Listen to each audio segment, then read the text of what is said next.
আমার আন্তরিক সালাম এবং শুভেচ্ছা জানাই।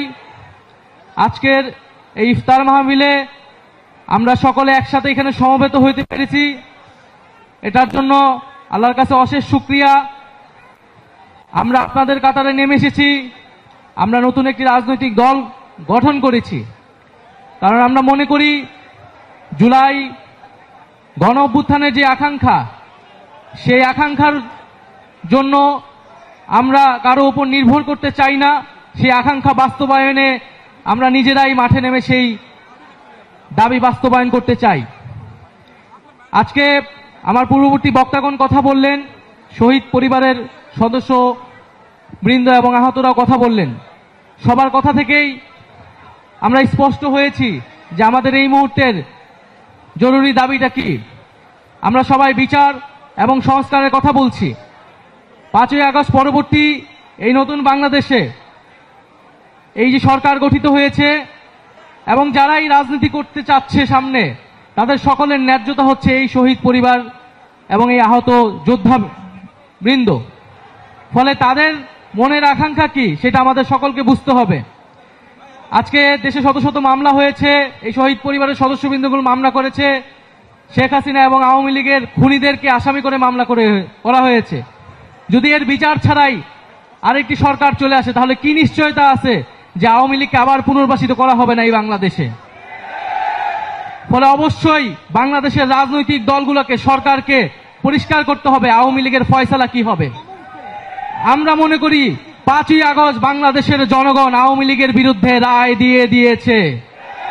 বাংলাদেশে আর আওয়ামী লীগের রাজনীতি, এই ফ্যাসিস্ট রাজনীতির আর কোনো জায়গা হবে না, হবে না, হবে না। ফলে আমরা বলবো যে আমাদেরকে বলা হচ্ছে যে আমরা নাকি নির্বাচন পিছানোর রাজনীতি করছি। খুব পরিষ্কারভাবেই বলতে চাই, পাল্টা কথা আপনাদেরকে বলতে চাই যে আপনারা বিচার ও সংস্কার পিছানোর রাজনীতি করবেন না। বিচার ও সংস্কারের প্রতি ঐক্যমত পোষণ করুন। নির্বাচন আমরা আপনাদেরকে করে দিতে সহায়তা করব। ফলে সরকারকে বলবো দ্রুত বিচার ও সংস্কারের রোডম্যাপ ঘোষণা করতে হবে। কতদিনের মধ্যে কোন প্রক্রিয়ায় আমরা দৃশ্যমান বিচার কার্যক্রম দেখতে পারবো এবং দৃশ্যমান সংস্কার আমরা বাস্তবায়ন করতে পারবো, সেটার সুস্পষ্ট রোডম্যাপ অবিলম্বে ঘোষণা করতে হবে। এবং আমি বলবো যে এই বাংলাদেশে আমাদের প্রধান উপদেষ্টা ডক্টর মোহাম্মদ ইউনূস, তাকে আমরা আমন্ত্রণ জানিয়ে, আহ্বান জানিয়ে সরকারের প্রধান উপদেষ্টা করেছিলাম। অন্যান্য উপদেষ্টাবৃন্দ রয়েছেন, সেনা প্রধান রয়েছেন, তারা প্রত্যেকেই কিন্তু কমিটমেন্ট দিয়েছিলেন যে মানুষের জানমালের নিরাপত্তা এবং বিচারের দায়িত্ব তারা নিচ্ছেন।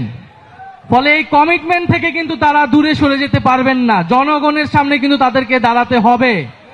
ফলে আমরা কিন্তু কড়ায় গণ্ডায় জবাবদিহিতা নিব যে আমাদের বিচার কতটুকু আদায় হলো, আমাদের সংস্কার কতটুকু আদায় হলো।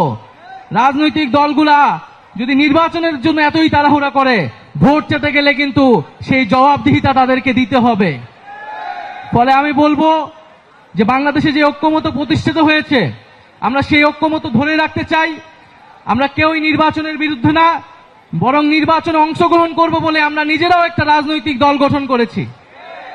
কিন্তু আমরা বলছি যে বিচার, সংস্কার এবং নির্বাচনের ক্ষেত্রে আমরা বলেছি গণপরিষদ নির্বাচন।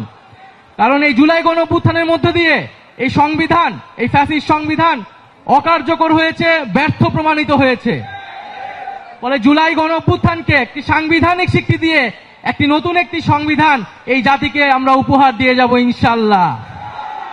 ফলে আজকে আমি আর কথা বাড়াচ্ছি না, আমি রাজপথে এসেছি আপনাদের কাতারে, আপনাদের কথা শোনার জন্য, আপনাদের দাবিগুলো আদায় করার জন্য। আমাদের দেখা হবে, কথা হবে, আর আমরা সবাই যার যার জায়গা থেকে আইন শৃঙ্খলা বাহিনীকে সহায়তা করব। আমরা কেউ নিজেরা আইন হাতে তুলে নিব না। কোনো ধরনের মব তৈরির যে রাজনীতি, যে অপচেষ্টা চালানো হচ্ছে, বাংলাদেশকে, আমাদের ধর্ম ইসলামকে নেতিবাচকভাবে উপস্থাপনের চেষ্টা, ষড়যন্ত্র অনেক গ্রুপ করছে, আমরা সেগুলো প্রতিহত করব এবং আমরা সম্মিলিতভাবে আমাদের যে দাবি বিচার, সংস্কার এবং গণপরিষদ নির্বাচনের মাধ্যমে সংবিধান, সেটি আদায়ে খুব দ্রুতই